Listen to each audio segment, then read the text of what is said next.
ಶಾಯಿರಹಿತವಾಗಿದ್ದರೂ ಕೂಡ ಸಂಸಾರಿ ಜೀವಗಳು ಅಂತ ಅನ್ನಿಸಿಕೊಳ್ತವೆ. ಏಕೆಂದರೆ ಬಂಧನದಲ್ಲಿರ್ತಕ್ಕಂತಹ ಜೀವಗಳಿಗೆ ಸಂಸಾರಿ ಜೀವ ಎಂದು ಕರೆಯಬೇಕು. ಬಂಧನ, ಅನ್ಯಕರ್ಮಗಳ ಬಂಧನ, ಮೋಹಿನಿ ಕರ್ಮ ಒಂದಿಲ್ಲ, ಉಳಿದ ಕರ್ಮಗಳು ಅಲ್ಲಿ ಇವೆ.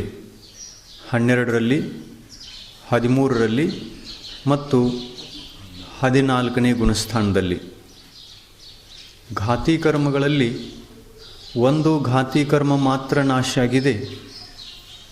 10ನೇ ಗುಣಸ್ಥಾನವನ್ನು ದಾಟಿ 12ನೇ ಗುಣಸ್ಥಾನದ ಕಡೆಗೆ ಹೋಗುವಾಗ ಒಂದು ಘಾತಿ ಕರ್ಮ ಮಾತ್ರ ಇಲ್ಲ.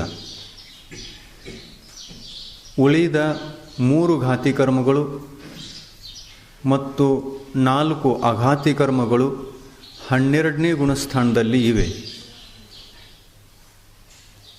ಇನ್ನು ಅಂತರ್ಮುಹೂರ್ತದೊಳಗೆ ಅವರು 12ನೇ ಗುಣಸ್ಥಾನದಲ್ಲಿ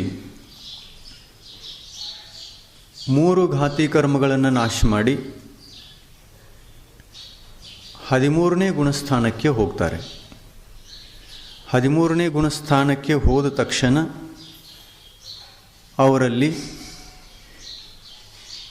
ಕೇವಲ ಜ್ಞಾನ ಪ್ರಕಟವಾಗಿ ಇನ್ನು ಕೇವಲ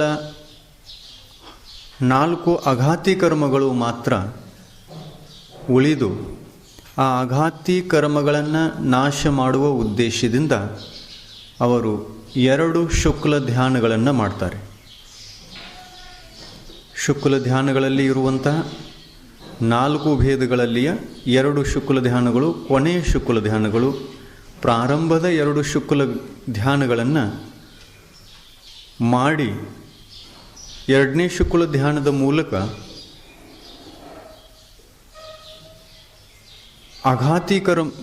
ಘಾತಿ ಕರ್ಮಗಳನ್ನು ನಾಶ ಮಾಡಿದರು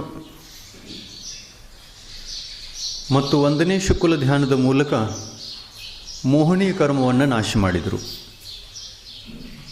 ಈ ರೀತಿ ಮೋಹಿನಿ ಕರ್ಮ ಶುಕ್ಲ ಧ್ಯಾನದ ಮೂಲಕ ನಾಶವಾಗಿ ಕ್ಷಯವಾಗಿ 12ನೇ ಗುಣಸ್ಥಾನ ಪ್ರಾಪ್ತವಾಯಿತು. 12ನೇ ಗುಣಸ್ಥಾನದಲ್ಲಿ ಇನ್ನೊಂದು ಶುಕ್ಲ ಧ್ಯಾನವನ್ನು ಮಾಡಿದರು ಅಂತಂದರೆ ಅದು 2ನೇ ಶುಕ್ಲ ಧ್ಯಾನ. ಅದರಿಂದ ಉಳಿದ ಘಾತಿ ಕರ್ಮಗಳು ನಾಶವಾಗಿ 13ನೇ ಗುಣಸ್ಥಾನದಲ್ಲಿ ಪ್ರವೇಶ ಮಾಡತಕ್ಕಂಥ ಅವಕಾಶವಾಯಿತು.